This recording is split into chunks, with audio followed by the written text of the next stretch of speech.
the COVID awakening.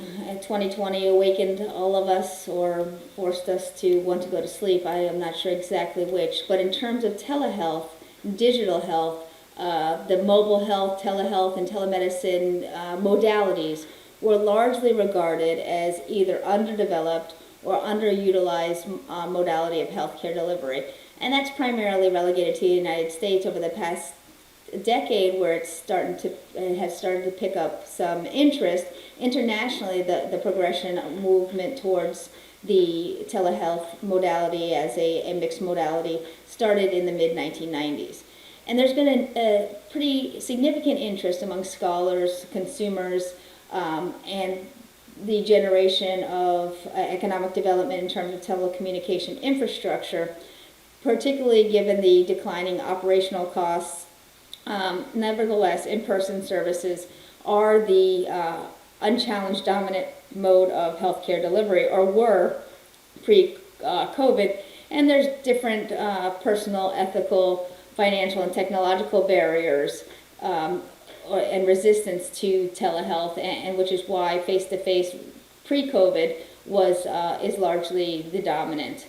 But one of the main things analogous to general and specialty medicine is the various idiosyncratic barriers, a lot of provider skepticism, including the lack of self-efficacy of providers in delivering the health services.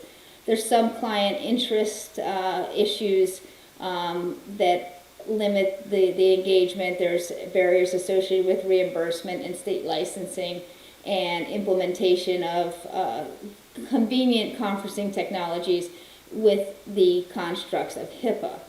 However, that all changed, or a lot of that changed in the March 2020, when the World Health Organization declared a international or global public health emergency.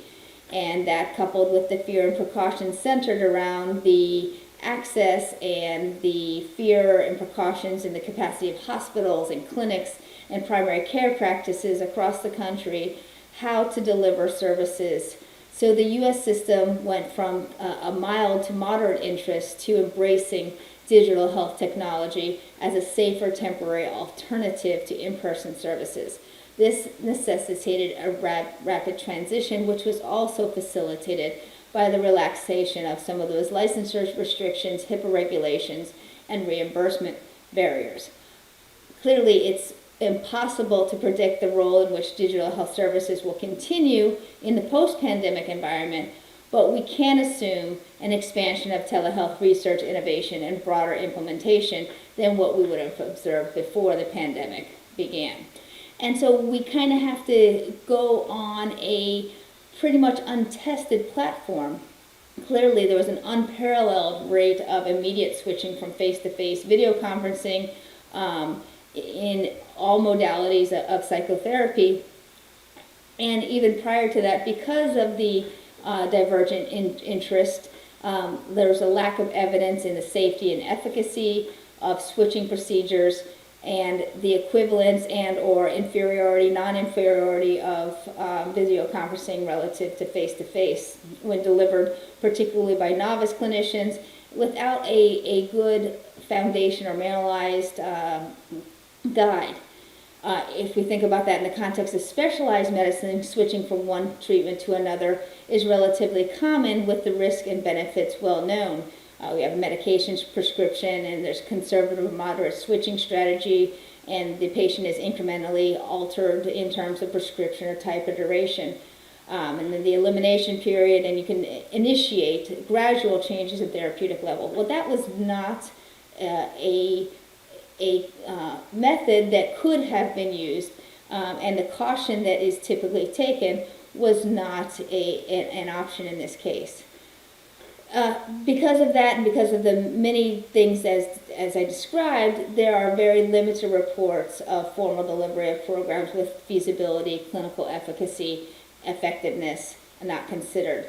Several trials have demonstrated some comparisons in treating acute phases with antidepressants and in switching to counseling, but no research has specifically examined the effects and or benefits.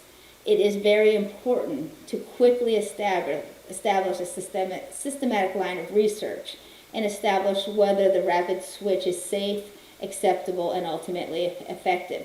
What this research does is represent the first in a continuum of evaluation, investigation of how, what, where, and why the transition to a post-pandemic phase may or may not be an experience of effectiveness and a comparable modality of treatment to face-to-face interactions, and in fact how we can guide the workforce development based on future intervention and prevention measures.